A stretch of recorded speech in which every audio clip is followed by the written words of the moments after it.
तुमची सेवा दत्त महाराजांपर्यंत पोचते का? प्रचिती येण्यासाठी करा हा छोटा बदल. अवधूत चिंतन श्री गुरुदेव दत्त. दत्तगुरूंच्या कृपेने तुमच्या सर्व मनोकामना पूर्ण व्हाव्यात अशी गुरुचरणी प्रार्थना करून आजच्या व्हिडिओला सुरुवात करूया. श्री गुरुदेव दत्त. भाग 1. मनाची अवस्था आणि सेवेचा प्रारंभ. अनेक वर्षापासून तुम्ही दत्त महाराजांची सेवा करत आहात, पण मनाला ती शांती किंवा आयुष्यात ती प्रचिती का येत नाही? याचे उत्तर तुमच्या कृतीत नाही, तर तुमच्या मनात दडलेले आहे. आपण सेवा करतो कारण आपल्याला काहीतरी हवे असते. हा स्वार्थ आपल्या आणि महाराजांच्या मध्ये एक भिंत बनतो. दत्त महाराज हे अवधूत आहेत. त्यांना बाह्य उपचारांपेक्षा तुमच्या मनातील शुद्धता प्रिय आहे. जर सेवा करताना तुमचे मन संसारात किंवा चिंतेत असेल तर ती सेवा महाराजांपर्यंत पोहोचत नाही. पहिला बदल हाच करा की सेवा करताना सर्व चिंता महाराजांच्या झोळीत टाका आणि मगच नामस्मरणाला बसा. भाग 2. यांत्रिक भक्ती विरुद्ध हृदयस्थ भक्ती. आपण रोज ठराविक वेळेत माळ ओढतो, गुरुचरित्र वाचतो किंवा आरती करतो, पण हे सर्व करताना ते केवळ एक काम म्हणून उरकतो का? हीच ती पहिली मोठी चूक. यांत्रिक पद्धतीने केलेली सेवा केवळ शरीराची हालचाल आहे, भक्ती नाही. दत्त महाराजांना तुमच्या शब्दांपेक्षा तुमच्या हृदयातील आर्तता जास्त कळते. माळ ओढताना प्रत्येक मण्यासोबत महाराजांचे रूप डोळ्यासमोर आणा. जेव्हा तुमचे डोळे भरून येतील आणि कंठ दाटून येईल, तेव्हा समजून जा की तुमची हाक थेट गाणगापूरच्या दरबारात पोहोचली आहे. सेवेत यांत्रिकपणा नको, तर जिवंतपणा आणा, तरच प्रचितीचा अनुभव येईल. भाग 3. मीपणाचा त्याग आणि शरणागती. मी इतकी पारायणे केली, मी रोज मंदिरात जातो. हा मीपणा किंवा अहंकार तुमच्या सेवेला पोखरतो. दत्त संप्रदायाचा मूळ पायाच अहंकार विरहित सेवा आहे. जेव्हा आपण म्हणतो की मी सेवा केली, तेव्हा ती सेवा फळाला येत नाही. या उलट महाराजांनी माझ्याकडून ही सेवा करून घेतली हा भाव ठेवा. स्वतःला पूर्णपणे त्यांच्या चरणी अर्पण करा. जोपर्यंत तुम्ही रिकामे होत नाही, तोपर्यंत महाराज तुम्हाला त्यांच्या कृपेने कसे भरतील? तुमचा अहंकार बाजूला ठेवा आणि पूर्ण शरणागत व्हा. हा छोटासा बदल तुमच्या आयुष्यात न भूतो न भविष्य अशी प्रचिती घेऊन येईल. भाग 4. सातत्य आणि विश्वासाची कसोटी.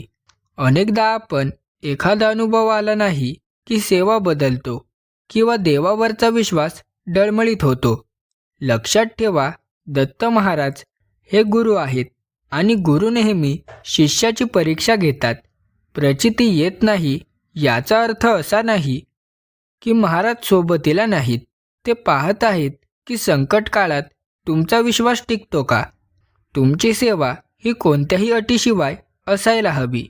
जसा पावसाचा थेंब दगडावर सतत पडला की दगडही फुटतो, तशीच तुमची अखंड सेवा महाराजांचे हृदय नक्कीच द्रवेल.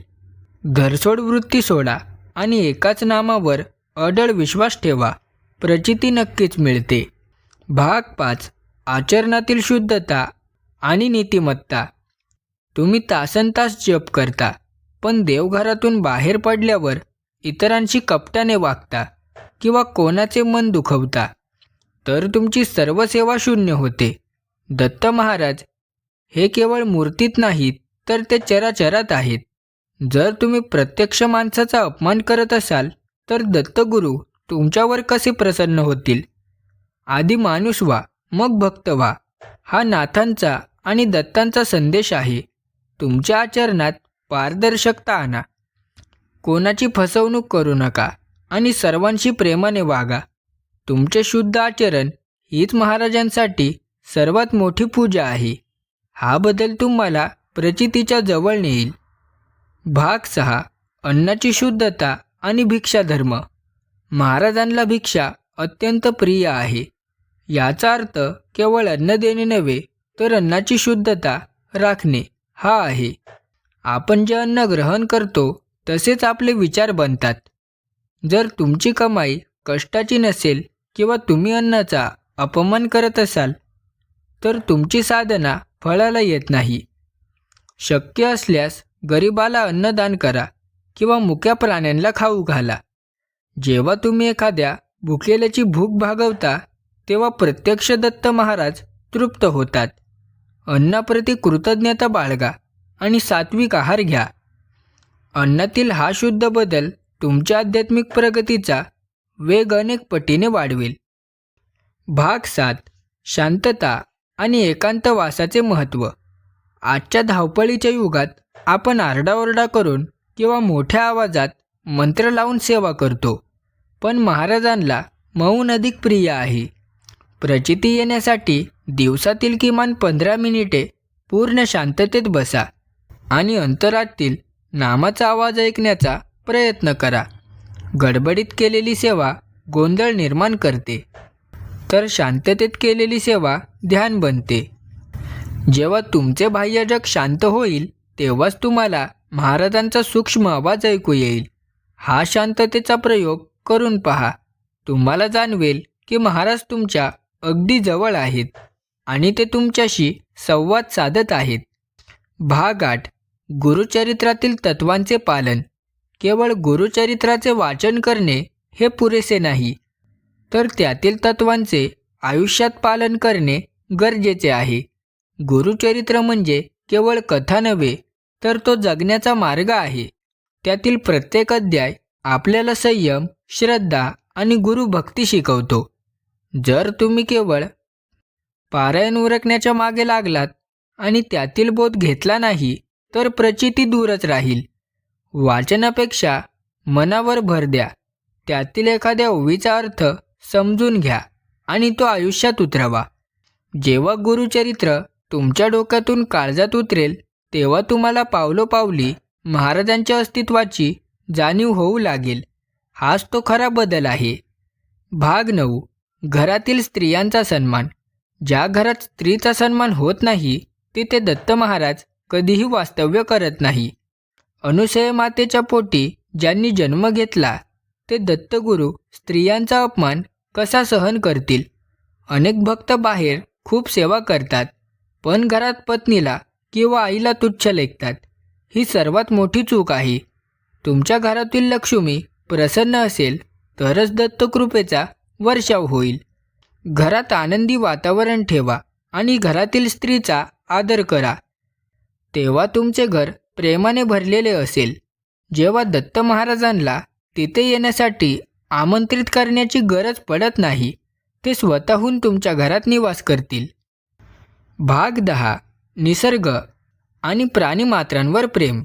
दत्त महाराजांच्या सोबत नेहमी 4 कुत्रे आणि 1 गाय असते. हे कशाचे प्रतीक आहे? हे प्रतीक आहे की ते निसर्गाचे आणि सर्व प्राणीमात्रांचे रक्षण करते आहेत. जर तुम्ही निसर्गाची हानी करत असाल किंवा मुक्या प्राण्यांना त्रास देत असाल तर तुमची भक्ती अपूर्ण आहे. एखाद्या कुत्र्याला भाकरीचा तुकडा देणे किंवा झाडांना पाणी घालणे ही सुद्धा एक प्रकारची दत्तसेवाच आहे.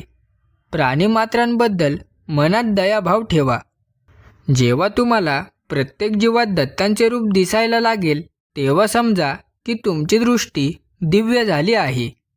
हा व्यापक दृष्टिकोन तुम्हाला प्रत्यक्ष साक्षात्काराच्या वाटेवर घेऊन जाईल. भाग 11. कृतज्ञता आणि अंतिम शरणागती. शेवटचा आणि सर्वात महत्त्वाचा बदल म्हणजे कृतज्ञता. तक्रार करणे थांबवा आणि जे मिळाले आहे त्यासाठी महाराजांचे आभार माना. महाराज, तुम्ही मला आजचा दिवस दाखवला. तुमचे खूप आभार. या एका वाक्यात मोठी शक्ती आहे. जशी तुमची कृतज्ञता वाढेल तशी तुमची सकारात्मकता वाढेल आणि आपोआपच प्रचितीचे दार उघडेल. कोणतीही अपेक्षा न ठेवता केवळ प्रेमापोटी दिगंबरा दिगंबरा श्रीपाद वल्लभ दिगंबरा हा घोष करत राहा. तुमची सेवा आता नक्कीच महाराजांपर्यंत पोहोचली आहे. विश्वास ठेवा, ते तुमच्यासोबतच आहेत. अवधूत चिंतन श्री गुरुदेव दत्त.